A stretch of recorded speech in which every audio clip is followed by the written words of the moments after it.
एक नवरात्रे में जो पंचमी तिथि होती है, नवरात्रे की जो पंचमी तिथि है, उस पंचमी तिथि के दिन अशोक सुंदरी का जो स्थान होता है उसको समझिएगा थोड़ा सा। जैसे ये शिवलिंग है और ये जलाधारी है भगवान शंकर की। ये शिवलिंग, ये जलाधारी, और जलाधारी में जो जल बहता है उसमें बीच में जो मोटी सी लाइन रहती है वो अशोक सुंदरी होती है। जैसे कई बेटे हैं, बेटियां हैं, कोई व्यक्ति व्यापार चालू कर रहा है, कोई व्यक्ति अपना नया भवन निर्माण कर रहा है, नए भवन में जा रहा है, या कुछ अच्छी दुकान खोलना चाह रहा है, कोई अपने लक्ष्य पर पहुंचना चाहता है और पहुंच नहीं पा रहा। तो जो शारदीय नवरात्रे आते हैं, इस शारदीय नवरात्रे में जो माँ आद्य शक्ति की पूजन की जो पंचमी तिथि होती है, इस पंचमी तिथि पर अशोक सुंदरी वाली जगह पर, जो अशोक सुंदरी का स्थान है, वहाँ पर लाल पुष्प एक समर्पित करें।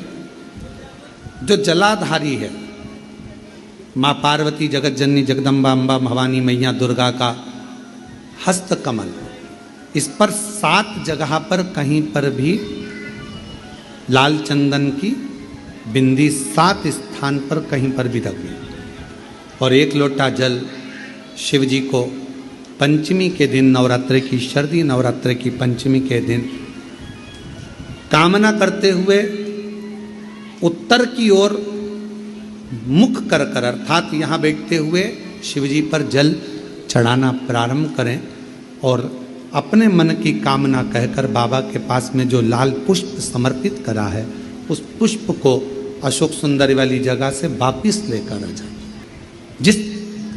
लक्ष्य को आप पाना चाहते हो, अच्छी पढ़ाई कर रहे हो, खूब अध्ययन कर रहे हो, खूब मेहनत कर रहे हो, खूब पढ़ो, कोई दुकान खोल रहे हो, व्यापार चालू कर रहे हो, कोई नया कार्य चालू कर रहे हो, उस पुष्प को अपने स्पर्श कर कर या उस पुष्प का दर्शन कर कर आप एक बार जाकर देखो, आपको उस मंजिल तक माँ आद्य शक्ति दुर्गा भवानी शिव पहुंचा कर शंकर भाई। और एक निवेदन करूं आप लोगों से कि बन सके दुर्गा सप्तशती का पाठ अगर करते हो या दुर्गा सप्तशती को आप पढ़ते हो तो हिंदी का उसमें नीचे लेख आते रहते हैं, बहुत सारे वर्णन आते हैं, उसका भी पढ़ेंगे तो उसमें बहुत सारी बातें आपको बहुत अच्छी अच्छी, देवी भागवत में, दुर्गा सप्तशती में, इनमें बहुत सुंदर सुंदर कल्याण का, यदि गीता प्रेस गोरखपुर से जो कल्याण निकलती है, उस कल्याण का यदि देवी अंक अगर आप पढ़ेंगे माता दुर्गा भवानी पर, बड़ा सुंदर, उसमें भी बहुत सी चीज़ें माँ आद्य शक्ति की आराधना की, साधना की, पूजन की पद्धति बहुत सुंदर, उसका ध्यान करें। शिव से कुछ,